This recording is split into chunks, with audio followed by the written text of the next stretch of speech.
welcome to the book presentation, Ages for Hemp. I'm really glad I still have an audience because this is pretty late in the day and I can imagine that it was a very exhausting day. So I'm going to try to give you a little bit of light lecture by walking you through with many images. I want to take you along on the journey that it took me for the past 6 years on making this book, Ages for Hemp. And fabric for the future was definitely one of the questions that got me into the performance days. And the question that I will try to address in my talk now is, has industrial hemp, has it the strength to actually be used in the mitigation of the climate crisis? And that was one of the questions that made me travel during the entire time of 6 years. I went through 26 countries on 4 continents. And to do that and stay independent, I actually decided to move in my car, which was not made on behalf of researching hemp, but it actually was in 2016 when I decided to look into the refugee crisis in Europe, which then was at its height. And my story just kept being interrupted by this teeny tiny plant. And then eventually, after a couple of months, I decided to actually give it a little bit more of, consideration. And I had an Italian guy, the one who introduced me to the hemp story, tell me hemp can feed, dress, shelter, and heal humanity. And that was kind of the missing link that I had needed at that point when I realized, this is actually everything what will potentially make people leave their home countries, because they either don't have food, or they don't have a secure job, or they don't have a politically secure situation. And that actually got me to decide that instead of focusing on the outcome of the refugee crisis, to actually focus on the potential of hemp and see how this could actually solve some of these problems that we were experiencing. Now, one of the things about hemp that is really unique and why it certainly differs from, let's say, flax or mushrooms or many other plant-based or plants that can be used for many sustainable processes is that hemp has a potential to be used in dual conditions, meaning that if I make food, I can still use the stem to build houses. And that was certainly one of the things that inspired me to really, evaluate how and in which parts can hemp actually address our global socio-ecological crisis. Now, this is something that probably many of you know. I know I'm speaking to a very focused community of people who are very much into sustainability. So you probably have heard of the donut economy by Kate Raworth, which definitely inspired me when I found out about it. And I used it as the ground structure for the book. So basically, I asked myself the question, can hemp in some way address all of the human shortfalls, such as water, food, health, education? You can see them on the bottom. And by doing so, can it automatically also bring back the overshoot, the planetary overshoots? And I will basically now run you through some of these findings that I personally find the most exciting about the hemp story. And I do want to say that afterwards we will be having a little panel discussion with 2 experts, which are definitely in the textile world. And I would encourage anybody to stay on because I'm basically framing the broad picture about hemp and how it can be used. And then afterwards we'll be discussing in detail how hemp is applied in the textile industry, what are the pros, the cons, and how especially can it be used in a carbon sequestering way on the way to carbon neutrality. So let's start with building. Building, to my consideration right now, is one of the most potentials for hemp to actually be used in the carbon sequestration process. Meaning that, when we're using cement swallows up not just a lot of sand, but also a lot of energy to be produced. But also our houses usually are built with a humongous amount of plastics and petrochemical-derived products that after their life cycle ends, they all end in the landfill. And there's really little we can do about recycling them or bringing them back, or, of course, they're not even biodegradable. So this is a real threat. Whilst the hemp used as a building material, sorry, let me back up. What I was just saying about the numbers is, if you look at it, you have 73.2% of the energy in our industries actually it's not the whole that goes into the building industry. This is more of a holistic infographic. But about a quarter of our global energies go into the building industry, and that is just the production. And then we're not even counting in what's being lost energetically when these buildings are not insulated well, and we need to heat them in cold climates or cool them in hot climates. So this is a house built completely of hempcrete it's called, and that's basically you use a stem of the hemp plant and you break it apart. It's called the chips.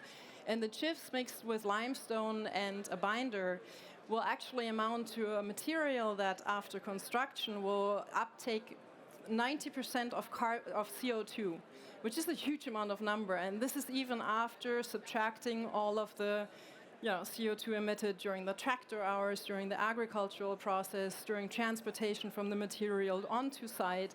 So this is something fairly, I would say, groundbreaking, that we can build carbon negative houses, and something that's definitely not used on a wide scale enough.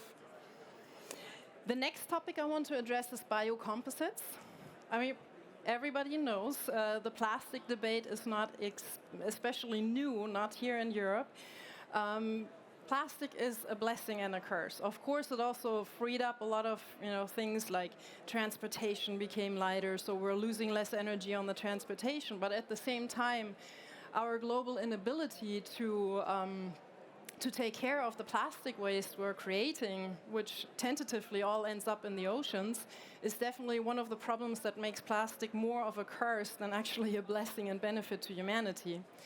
So changing to, I'll say hemp plastics, even though the industry does not like to hear that word because they're called biocomposites, is something that could definitely bring back a recycling process in this material and also much more awareness to the material itself. So right now we have stuff like bottle tops being made from hemp plastic. There's motorcycles made from it. And if you look at the regular plastics, for example, fisher nets, if they end up in the ocean, they will last 500 years.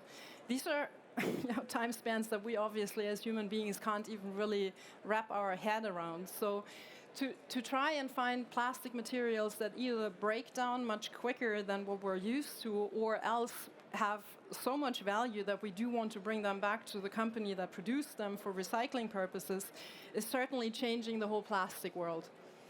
One of the inventions that's also fairly new, it's been done in Tirol by Valentine Treu. She actually came up with a ski pole made from hemp composites. I show this one because it shows also how we can actually, swap for carbon fiber. Carbon fiber is a material that's extremely light, but it also eats up a lot of energy. Now, if the hemp, the textile strength is incredibly on the hemp. So this is one of the reasons why a lot of the automotive industry, the aero industry is actually turning towards the hemp plastic currently. The next topic is tree-free for tree-free paper. And this is definitely has become a little bit of a personal pet peeve topic for me, because I set out or declared, I think it was in 2018, when I said I will make a book and I will print it on hemp. Little did I know, because after that I started trying to find hemp paper and realized there's no hemp paper around. So I had literally no idea what to do. I got hemp paper samples from India, from China, all over Germany and Europe, but the problem was they all looked really beautiful, but they were handmade, beautiful papers that absolutely were not apt to run through a offset machine or an inkjet printer. So I kind of stood there and was like, that's going to be kind of a journey, because either I walk my talk or I'm not going to print my book, because if I can't do it on hemp, I'm not going to print it at all. Now, that was probably before I knew how much it would take me to make a hemp paper. But 2 years ago, I reached out to the German paper manufacturer, Hanemühle. Some of you might know them. And asked them very foolishly, I said, you're making hemp paper for inkjet photography prints. Don't you want to make a paper for me for the book? And they looked at me like, books are not our market. We're a fine art paper company. And I said, well, what the heck? Nobody else does it. So give it a thought. And then it took the CEO of Hanemühle 8 minutes, and he got back and he said, I think we'll give it a try. Well, 2 years later, this is the result. We printed the book on hemp. It was a really long journey, and it was not exactly easy. But it is the first hybrid paper that can be used for offset printing as well as digital printing. And I certainly hope that after this book, it will be finding its way into the market. The price is definitely a problem because it's very high, but the more the demand, hopefully also the price will go down. Talking about paper, it's always this thing, why do we need to go to hemp for paper? Why can't we stay with what we've done for the last 100 years? In fact, most papers prior to 100 years from now was actually made on hemp because the rag collectors, they collected old clothing, they ground it up, and they made what was called, the linen pulp. And there was a lot of percentage of hemp in there. Now, this is actually an infographic on Finland. If you look at it, you can see that within 1 century, Finland literally got deforested. And I'm giving you the example of Finland, but you can put that in for Sweden, you can put that in for Romania, you can put that in for the Amazon forest. This is happening worldwide. And one of the big problems with that is the forests are so vital for biodiversity reasons, which in the long run will also bring us back within the planetary boundaries with the climate crisis. So it is actually something that we do need to consider on how we can get back onto something that's hemp. It regrows in 3 months. It's an agricultural crop that actually does not deplete the soils. It does not need a whole lot of chemicals to be grown, and therefore would actually generate a much more sustainable paper. As said, this is the book. You can see the logo of Hanemühle. If anybody wants to check out their paper, you will find it on the website. And let's move on. This is probably one of my favorite topics on the whole hemp talk, the phytoremediation. Now, phytoremediation is basically cleaning the soil through plants. That's something that's not just unique to hemp. There's other plants that can do that as well. The only difference between other plants and hemp is that hemp has a pretty broad spectrum of what it can do. Right now, we're looking at an industrial contaminated site from a steel industry in South Africa, which they have been tackling for almost 15 years. And they had a very slow movement with more of the old technologies where it was, put another layer of soil on top and then wait until that's contaminated and then do the same thing again and hope that somehow this thing is going to work out itself. Well, the detrimental effects from our modern industries certainly do not take care of themselves. So we do need to come up with more savvy ideas and probably plans on how to fix that. And this is basically what hemp can do. So it really addresses all of the heavy metals. It can uptake them, and it doesn't end just with the heavy metals. So hemp can actually even clean up nuclear contaminated soils. But beware, when you have a hemp plant cleaning up very detrimentally polluted soils, you surely do not want to use it for a building material, for paper, or for textiles, or anything that would be edible. Of course not. And this is where so far the opinions kind of went a little bit divergent because there weren't any real solutions for this. And I still get a lot of questions when I speak at panels about this from experts where I would think that they would know how to solve these problems. And they're like, Maren, do you know anything like, where's that threshold? Where can you use hemp when it's been grown on contaminated soils? Sometimes it feels a little bit bewildering that I, as a storyteller, am the one to deliver any answer. But I kind of see it as an amplification, that I collected all of these wonderful stories and now I'm just trying to spread them and multiply them through you guys.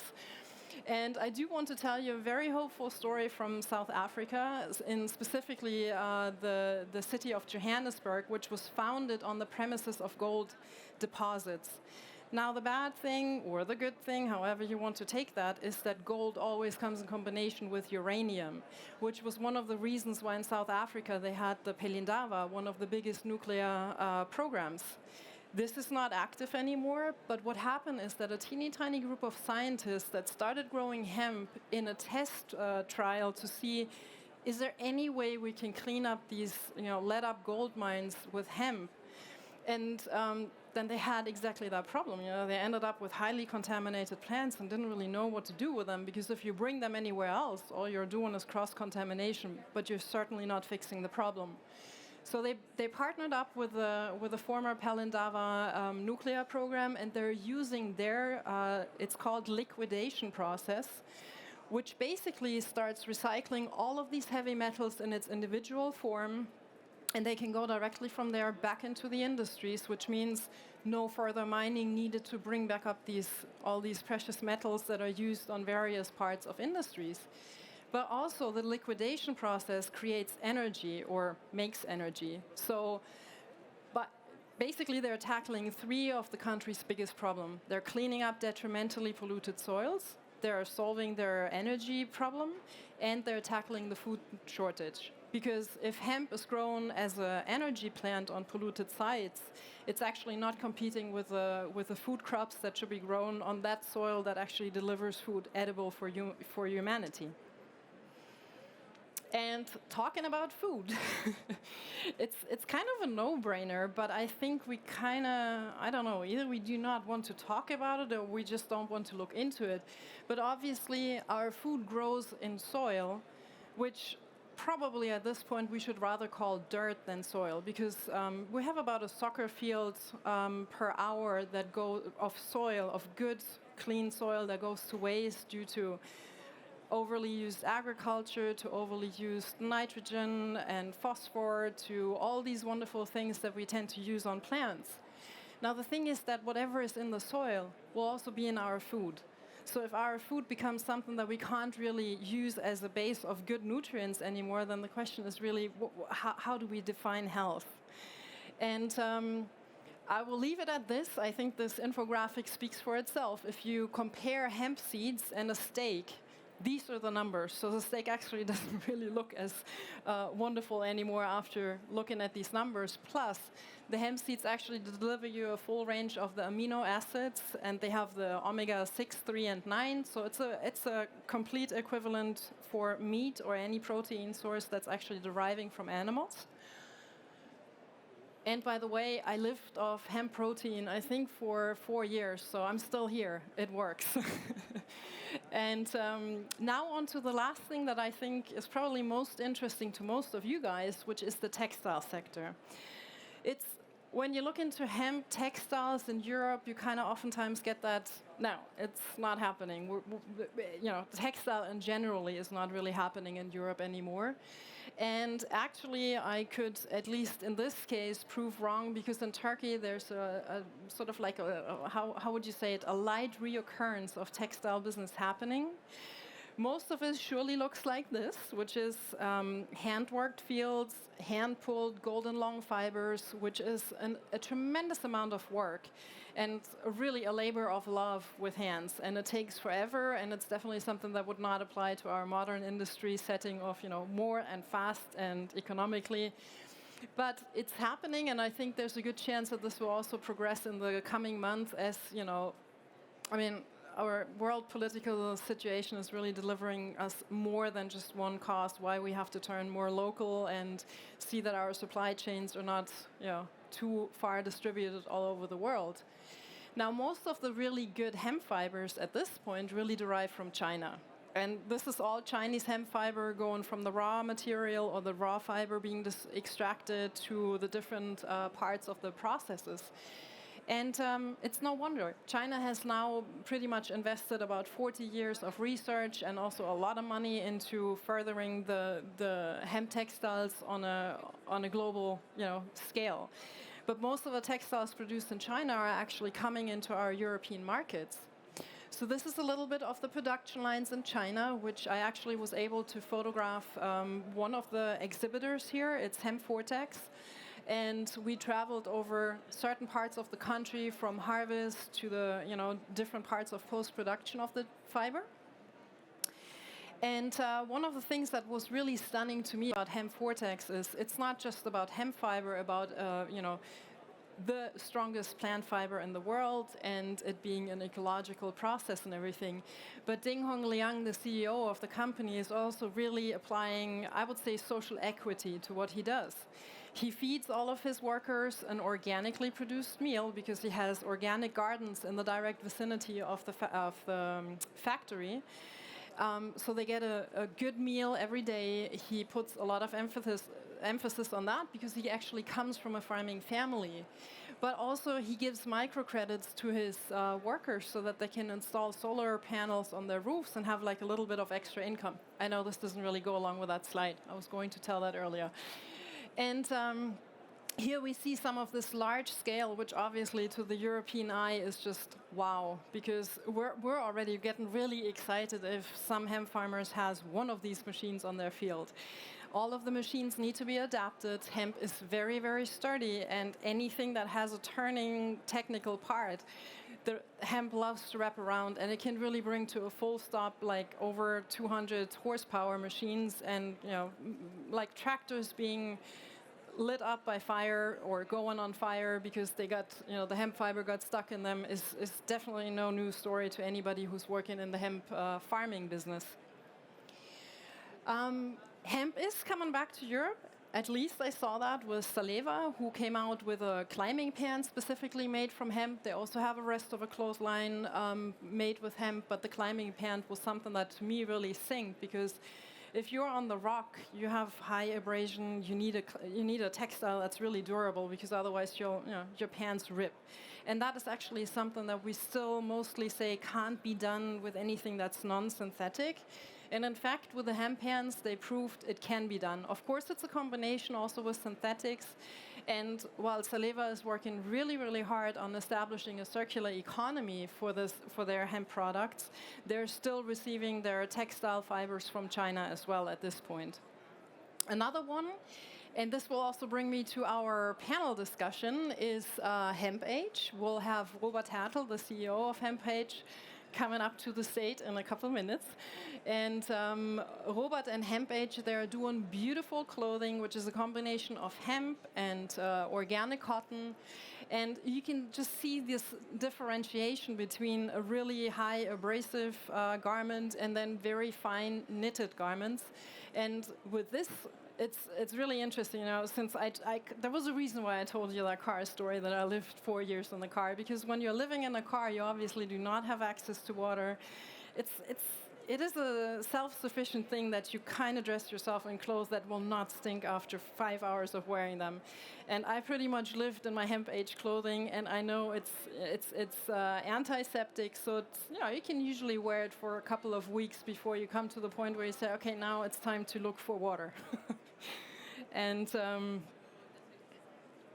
so in recap to the more general part on hemp, I will say that all of my findings really convinced me after these 6 years that hemp could make a vast difference in our industries. It could probably even encourage us to press the reset button on the modern industries, bring us back. I would not go as far as saying that hemp alone will be able to bring us back to carbon neutrality. I think for that we need much more. We all need to change our mindsets, reduce, recycle, minimize our lifestyles, be much more aware of what we use, how we use it, and especially also how we then discard of things. But I think it's a tiny plant that has a lot of hope to give, and a lot of these stories that I found also connected me on to other stories that tell another piece of the puzzle. So bringing all of this together has really been, I would say, quite a positive experience and gathering of knowledge in a time where people tend to get climate anxiety and be tentatively more negative about what's happening in our world around us. Now, I would like to actually open for questions in case you have any. If you want to hang out and wait for the experts to come on stage and then ask your questions that are more textile specific, please do so. I don't know, are there any questions? You've got your opportunity now to pick on someone who knows about hemp. Davida.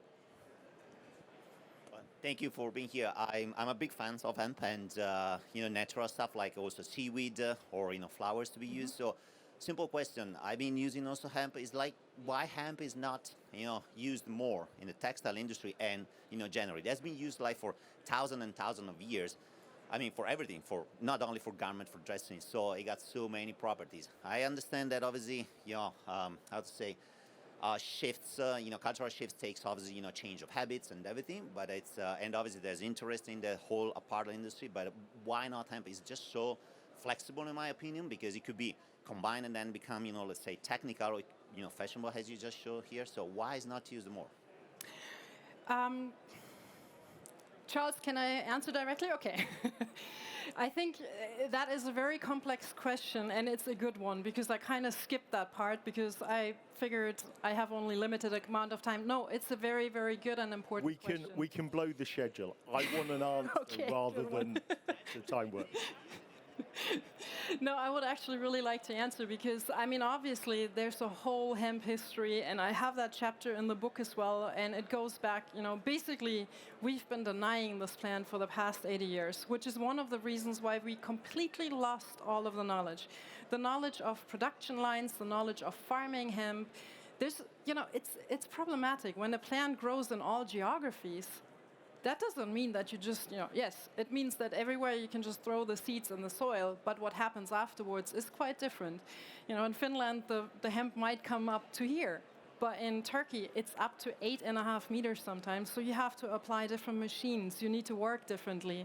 And that's kind of, I heard myself ask that question earlier about the storytelling. We love to simplify because complex things are just not really our human favorite, matter. But the thing with hemp is you have to treat it individually. You have to look at the location you're growing it in, at the height it will get, at the machinery you need. The best thing would be actually if the farmer makes a decision before they start growing the hemp and really decide, am I doing this for CBD? Am I doing this for fiber? You have to use different kinds. You need to sow it differently. Fiber should be grown very densely, so you really have a thin stem and it grows nicely and straight upwards and not the bushy type that has thousands of branches, because then the fiber is not good. So there's a lot of, you have to treat it individually. You kind of have to let that plant guide you. And we just love to go fast. We love to go on large scale. That's oftentimes one of the problems. Then because of prohibition being in place for almost, now we're going on to 88 years, and there's still a lot of places where it's blatantly illegal. Mongolia is still illegal. Norway is still illegal. I mean, that's just a couple to name, from complete diverse geographies. Some places they grow hemp, it's legal for one purpose, but not legal for the other purpose, but it's the same plant.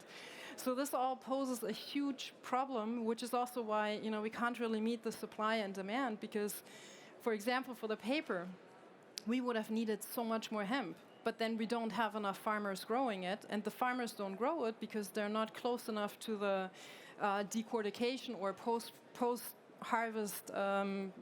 Sorry, I'm thinking processing plant. Thank you. That one. And, if you have to transport the biomass over 100 kilometers, it's not economically very interesting for the farmer because they're basically losing money. So how are you going to motivate a farmer to plant hemp if there's no post-production industry right around that field? So we really have to... My hope, honestly, is that I can excite all of you so much that you're all going to go out and get all these farmers to plant hemp and deliver them the actual reason to do so, because you're going to use it as fiber, you're going to use it for building materials. Basically, we have to come to that table from two sides. Otherwise, we can't really crack down on that problem.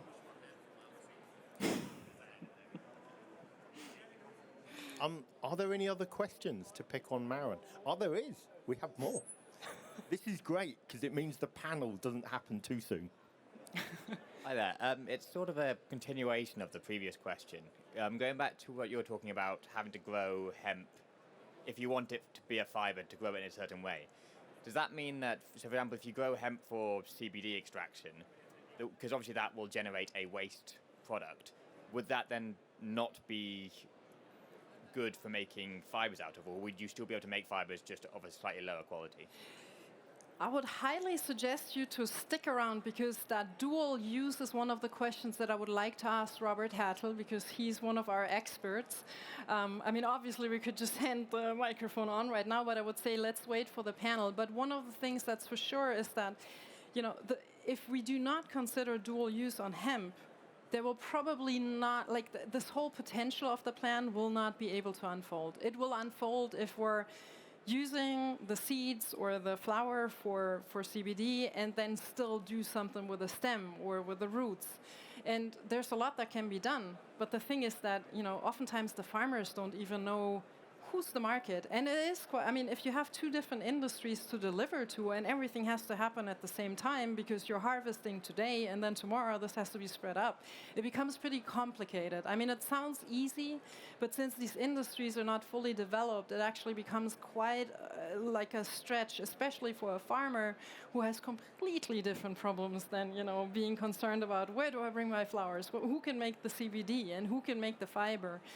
And so there needs to be a lot more communication between the industry, what they need and how they need it to be grown. So the most successful models so far I've seen in places where an industry based on hemp established and then very clearly gives instructions to the farmers and say, we want you to grow for primarily, let's say, fiber. And then there might be a building industry tagging in saying like, you know what, if you take the fiber, then I'd love to take the chips and use them for building houses. So this is where we need to get to. And then hemp will be very, very efficient, I would say. Before we blow the schedule, I'm going to take one final question. After this question's been answered, we're only going to have a 3-minute break. So I don't want you all to disappear because it gets a bit more interesting. Thank you. Hi. Thanks for your presentation. What do you think about agricultural practices connected to growing hemp? Do you think that all hemp is sustainable, or do you think that it should be organically grown, like cotton, for instance? It's a good question. There's something about hemp that actually, I'm not a farmer, but I can only quote what I've heard from farmers, and I've interviewed a lot of them. Most of them actually reported that if you grow hemp in the traditional way, which sometimes happens that a farmer switches from whatever crop they were growing before and they suddenly start using hemp, but they haven't really read up on it or gotten any exposure to it, and they will use pesticides, herbicides. They will just continue with, putting fertilizers on there as they were used, and then they suddenly say like, that's a crappy plant, it doesn't even grow. Well, hemp is not very forgiving when you put all these chemicals on it. Actually doesn't want to grow anymore, which is most of the hemp is actually grown organically. It's just, it doesn't need the label. And that always leads me to the question, should we, in a supermarket shelf, should we label the organic foods to be organic, or should we just label all the other shit with, this is pure chemistry you're eating? Would probably be more helpful because it would stop us all in what we're doing and also be so much more transparent, because natural agriculture, you use permaculture, you use complementary rotation crops, and hemp can be grown quite for a long time without needing a rotation crop because it puts quite some phosphor back into the soil. It doesn't need much of the chemicals, as said, or actually none at all. It does need some fertilizing, but very, very little in comparison to other plants. So on most parts, unless you have one of these old school farmers that are just in their old mindset and they'll throw everything on there that they used to throw on there before, it'll be basically organic, but without the label. Maren, I also want to continue that question's answer in the panel next, because you've opened up a bigger thing than you realise, which is a magnificent question. But right at the moment, I want to give Maren a chance to have something to drink, refresh her voice. So can we show our appreciation for Maren? The book H for Hemp is here. You can buy, but I'm not going to let you buy it off her, because in 3 minutes' time, Robert, Pamela, there's a panel starting that Maren's hopefully going to control 3 people. Apparently Charles is part of it as well. So 3 minutes time, we're back on stage. Thank you.